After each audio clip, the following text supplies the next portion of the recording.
मीनू चिड़िया, मेरे पास अभी कुछ पैसे हैं जिनसे मैं बीज खरीद कर अपनी फसल लगाना चाहता हूँ, पर मेरे समझ में नहीं आ रहा कि आखिर में कौन सी फसल लगाऊं। वैसे फसल लगाने का तो मैं भी काफ़ी दिनों से सोच रही हूँ और मैंने सोचा है कि मैं अपना जामुन का पेड़ लगाऊंगी। जब मेरा जामुन का पेड़ बड़ा हो जाएगा तो मैं जंगल में जामुन बेचा करूंगी और देखना मेरा बहुत मुनाफा होगा। क्या? जामुन? जामुन तो बहुत कड़वा फल है और ये जामुन कौन खाता है? किसी भी पक्षी को जामुन तो बिल्कुल भी पसंद नहीं होता। नहीं नहीं मीनू चिड़िया, हम जामुन नहीं बल्कि किसी और चीज़ का पेड़ लगाते हैं ताकि हमें मुनाफा भी बहुत ज़्यादा हो। कालू कौवे, जामुन का तो अपना एक अलग स्वाद होता है और ज़रूरी तो नहीं कि जो फल तुम्हें पसंद ना हो वो और किसी पक्षी को भी पसंद ना हो। और वैसे भी तुम तो जानते हो ना कि हमारे जंगल या आसपास के किसी भी जंगल में एक भी जामुन का पेड़ नहीं है, इसीलिए मैं जामुन का अपना एक पेड़ लगाऊंगी। फिर देखना तुम, जंगल के पक्षी मुझसे ही सिर्फ जामुन खरीदेंगे और फिर जामुन बेचते बेचते मैं अपनी जामुन की दुकान खोल लूंगी। फिर तुम देखना, दूर दूर से पक्षी आकर मुझसे मेरे जामुन खरीदेंगे। तुम लगाओ या फिर ना लगाओ, पर मैंने तो सोच रखा है, मैं तो अपना जामुन का पेड़ लगा कर रहूंगी। अच्छा ठीक है, अगर तुम इतना कह ही रही हो तो मैं अपना जामुन का पेड़ लगा ही लेता हूँ। बस अगले दिन कालू कौवा और मीनू चिड़िया अपने अपने घर के सामने जामुन की बीज बो देते हैं और वे दोनों ही अपने जामुन के पौधे के निकलने का बहुत बेसब्री से इंतजार कर रहे थे। समय बीतता है, रात दिन गुजरते हैं। समय के बीतने के साथ साथ अब कालू कौवे और मीनू चिड़िया का जामुन का पेड़ बड़ा हो जाता है, जिस पर काफी सारे जामुन भी लग चुके थे। देखो देखो, पता ही नहीं चला हमारे जामुन के पेड़ कितने बड़े हो गए और अब तो इन पर कितने सारे जामुन भी लग गए हैं। अब तुम देखना कालू कौवे, हमारी कमाई बहुत ज्यादा होने वाली है। मैं तो बहुत ज्यादा खुश हूँ कि हमारे जामुन का पेड़ इतना बड़ा हो गया और हमें हमारी मेहनत का फल इतने अच्छे से मिला।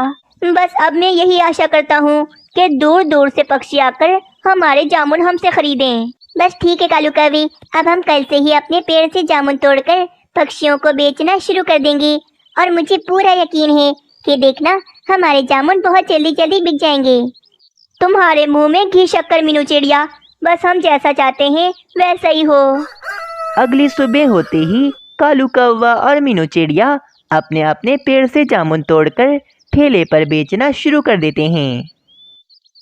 कालू कौवे, दिन भर में जितना भी मुनाफा होगा उसमें से हम दोनों आधा आधा कर लेंगे। आधा मुनाफा तुम्हारा और आधा मुनाफा मेरा। हाँ हाँ ठीक है मीनू चिड़िया, पर पहले मुनाफा हो तो जाए, बाकी की बाद में देखेंगे। मीनू चिड़िया, मुझे तो दूर दूर तक कोई पक्षी नजर नहीं आ रहा। लगता है हमारे सारे जामुन ऐसे ही पड़े रहेंगे और कोई भी पक्षी हमसे हमारे ये जामुन खरीदने वाला नहीं है। कालू कौवे, हमने आवाज तो लगाई नहीं, अब अगर आवाज नहीं लगाएंगे तो पक्षियों को पता कैसे लगेगा।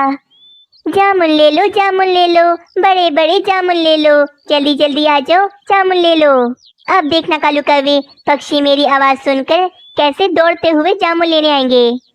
मीनू चिड़िया की आवाज को सुनकर वहां पर एक बुलबुल आती है। कालू कौवे, मीनू चिड़िया, क्या तुम दोनों पागल हो गए हो? जो भला तुम दोनों ये कड़वे जामुन बेच रहे हो, अब भला ये कड़वे जामुन कौन खाएगा?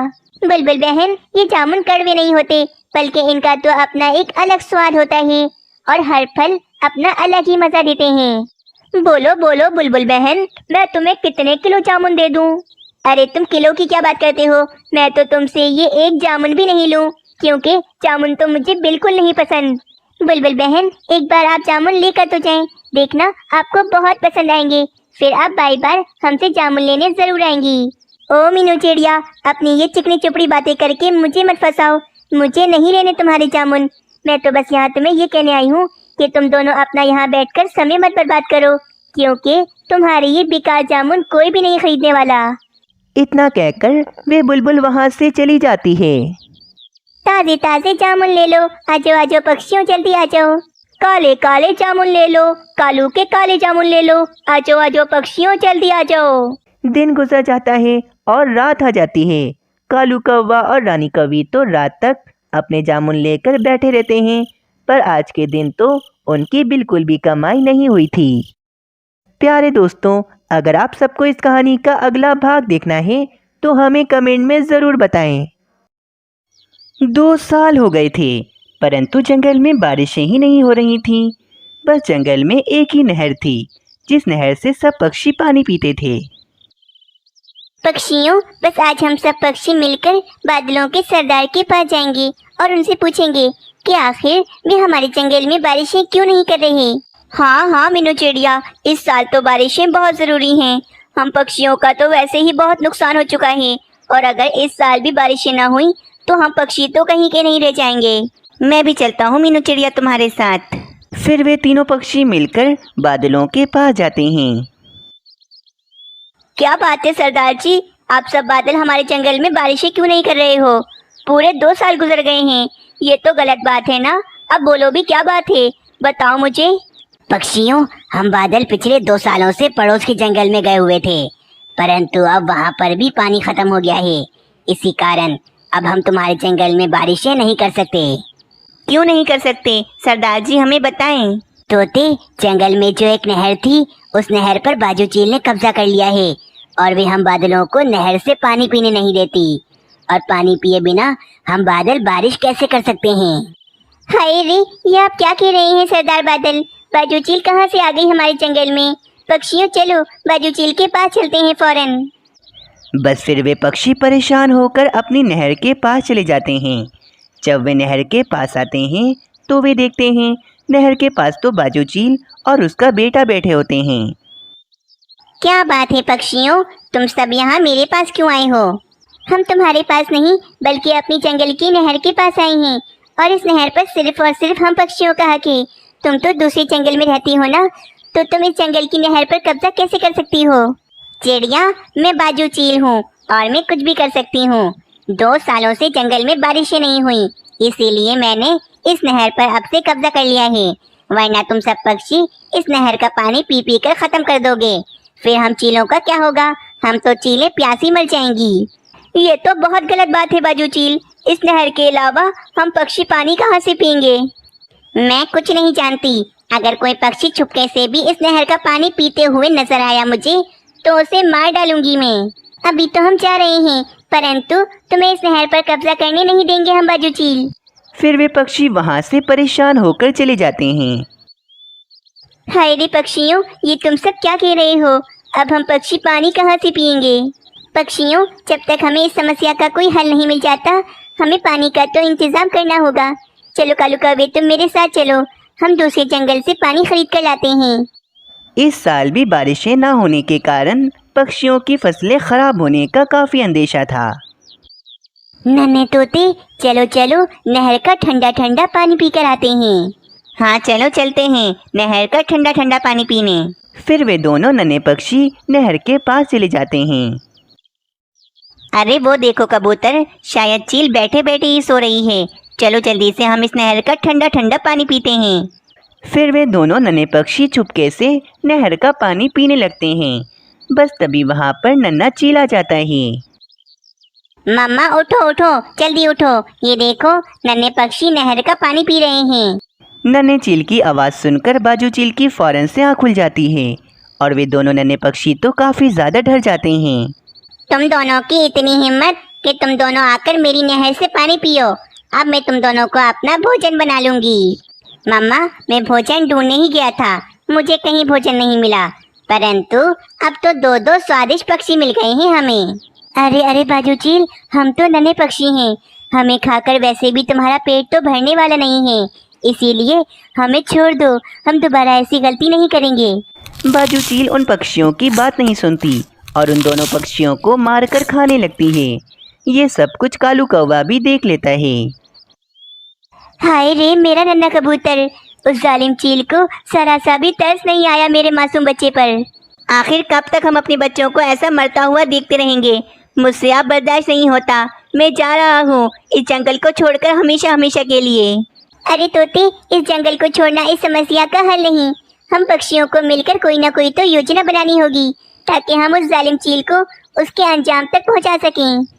अगले दिन जंगल में सारे पक्षी इधर उधर भाग रहे होते हैं और जंगल में काफ़ी ज़्यादा शोर मचा हुआ होता है।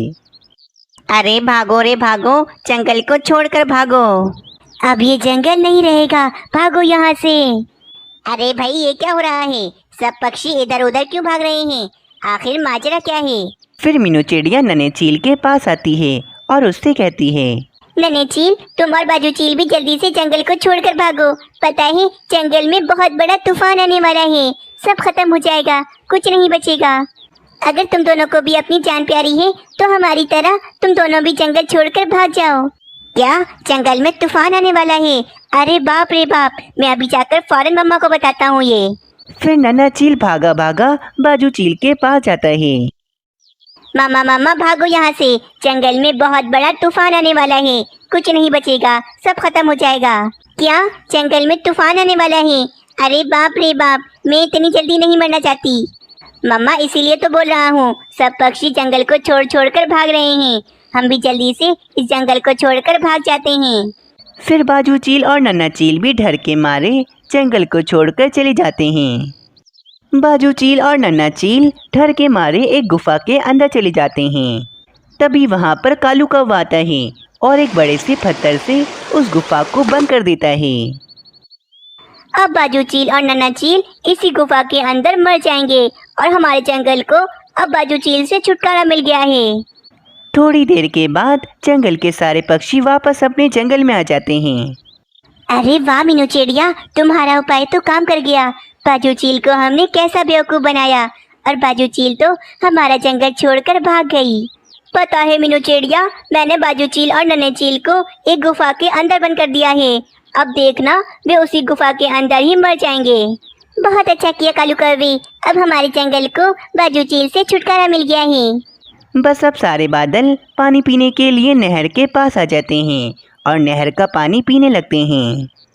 कुछ ही दिनों के बाद जंगल में काफ़ी तेज़ बारिश होना शुरू हो जाती है और अब पक्षियों की फसलों को भी अच्छा खासा पानी मिलने लगता है। जंगल के पक्षी तो काफ़ी ज़्यादा खुश थे क्योंकि इनके जंगल में पूरे 2 सालों के बाद जो बारिशें हो रही थीं। दूसरी तरफ बाजू चील और नन्हा चील उसी गुफा के अंदर कैद हो जाते हैं और इस तरह उन दोनों को अपनी गलती की सज़ा मिल जाती है। दोस्तों, बाजू चील ने किन 2 नन्हे पक्षियों को मारकर खाया था, हमें कमेंट में ज़रूर बताएं। हमें आपके कमेंट का बेसब्री से इंतज़ार रहता है।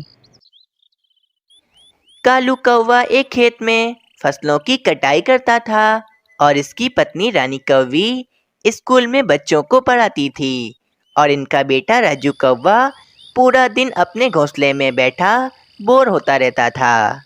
जब कालू कौवा अपने काम से वापस आता तो वे अपने मोबाइल फ़ोन में गेम खेलने लग जाता और रानी कौवी आराम करने लगती। राजू कौवे को तो अपने मम्मी पापा से बात करने का समय ही नहीं मिलता था। पापा पापा मेरी बात सुने, इस मोबाइल फोन को छोड़ें, मेरे साथ जंगल की सैर करने के लिए चलें, मेरा बहुत मन चाह रहा है। अरे नहीं भाई राजू कौवे, तुम्हें दिख नहीं रहा कि मैं अपने मोबाइल फोन में गेम खेल रहा हूँ। अब मुझे ज़्यादा तंग मत करो वरना मैं गेम हार जाऊँगा। मम्मा मम्मा, आप दोनों अपने काम से इतनी देर से आते हैं और फिर मोबाइल फ़ोन में लग जाते हैं और आप आराम करती रहती हो, मुझसे तो कोई बात भी नहीं करता है। राजू कौवे चुप करो, मुझे ज़्यादा तंग मत करो, मैं बच्चों को पढ़ाकर बहुत ज़्यादा थक गई हूँ, मुझे अब थोड़ा आराम करने दो। रानी कौवी की बात सुनकर राजू कौवा उदास हो जाता है। अगली सुबह कालू कौवा और रानी कौवी अपने अपने काम पर जा रहे होते हैं और राजू कौवा भी स्कूल जाने के लिए तैयार हो गया था। राजू कौवे चलो जल्दी चलो, आज मैं सब बच्चों का टेस्ट लूंगी। फिर रानी कौवी और राजू कौवा स्कूल चले जाते हैं और कालू कौवा खेत की तरफ चला जाता है। वहीं दूसरी तरफ मीनू चिड़िया और मानो चिड़ा बातें कर रहे होते हैं।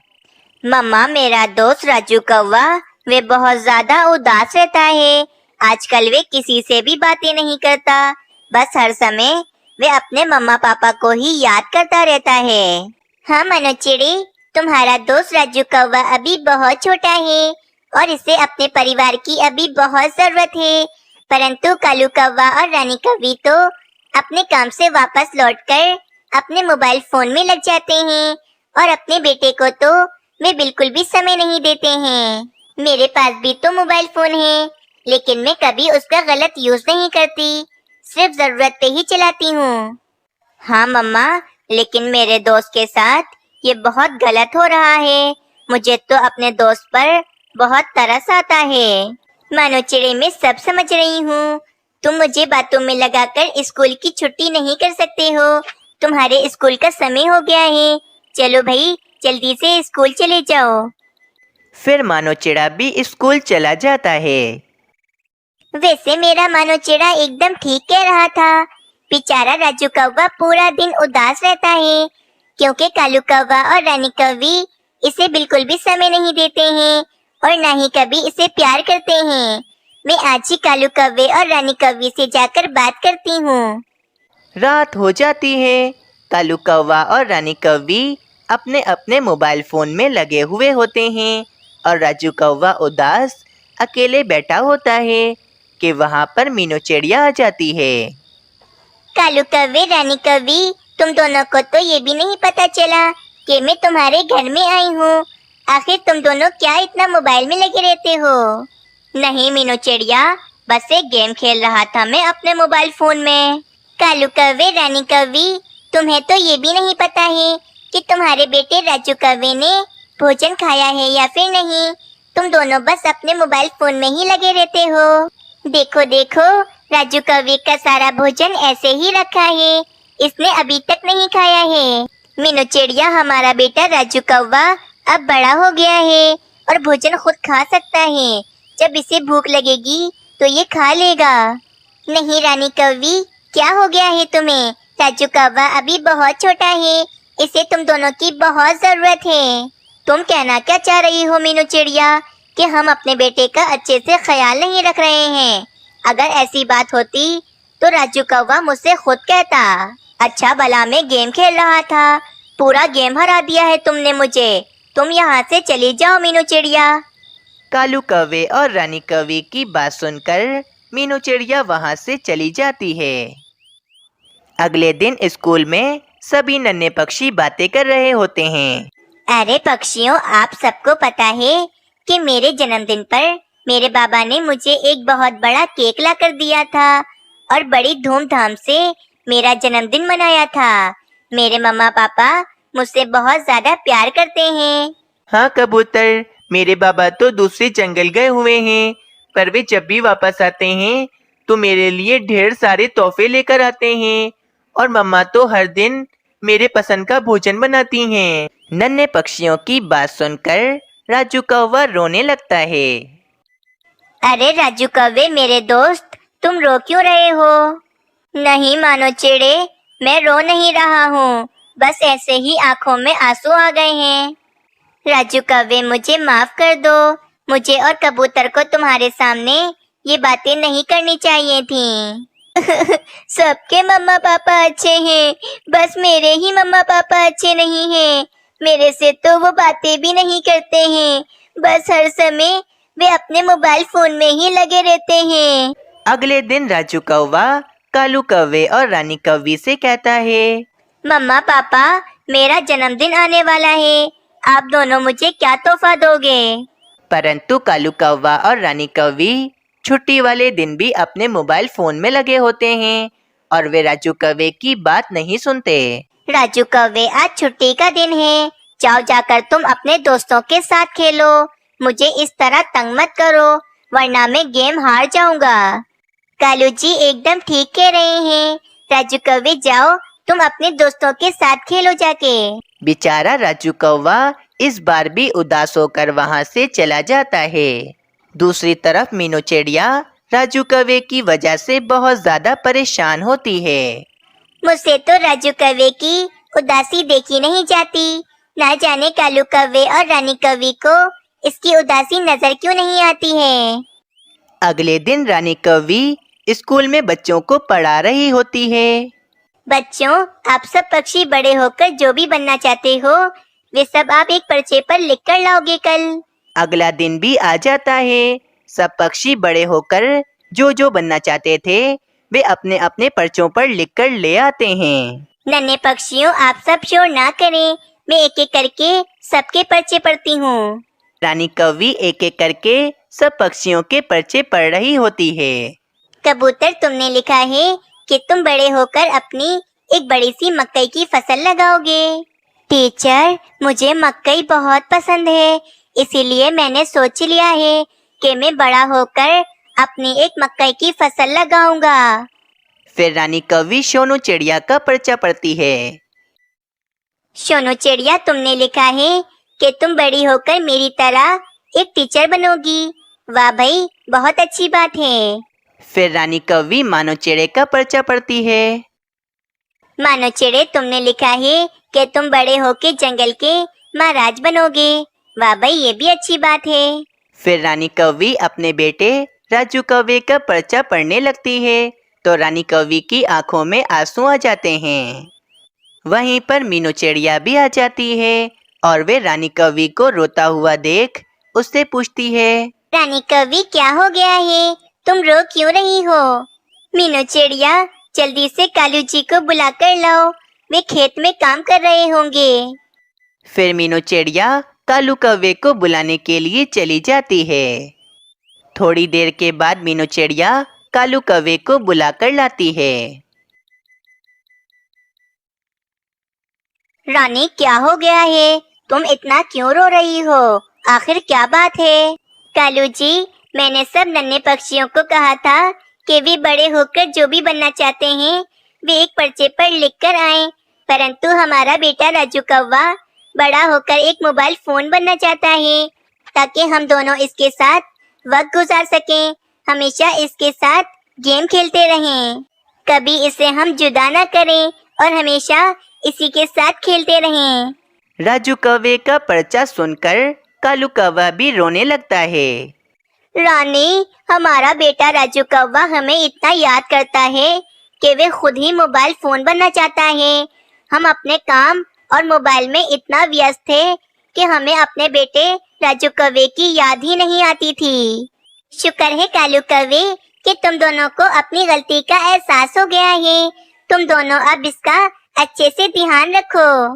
राजू कौवे, मुझे माफ कर दो, अब हम कभी भी मोबाइल फोन में नहीं लगेंगे। हमने इतने साल मोबाइल में समय बर्बाद करके अपने अच्छे वक्तों को खो दिया है, परंतु अब हम दोनों तुम्हारा बहुत ज्यादा ख्याल रखेंगे। कालू जी, कल राजू कौवे का जन्मदिन भी है, हम इसका जन्मदिन बहुत धूमधाम से मनाएंगे। अगले दिन कालू कौवा और रानी कौवी अपने पूरे घर को बहुत ही अच्छे से सजा देते हैं और अपने बेटे राजू कौवे का जन्मदिन बहुत ही धूमधाम से मनाते हैं। इस कहानी से हमें ये सीख मिलती है कि हमें कभी भी हर समय मोबाइल फ़ोन में लगकर अपना वक्त बर्बाद नहीं करना चाहिए, क्योंकि हम मोबाइल फ़ोन में लगकर अपने अच्छे वक्तों और यादों को खो रहे होते हैं।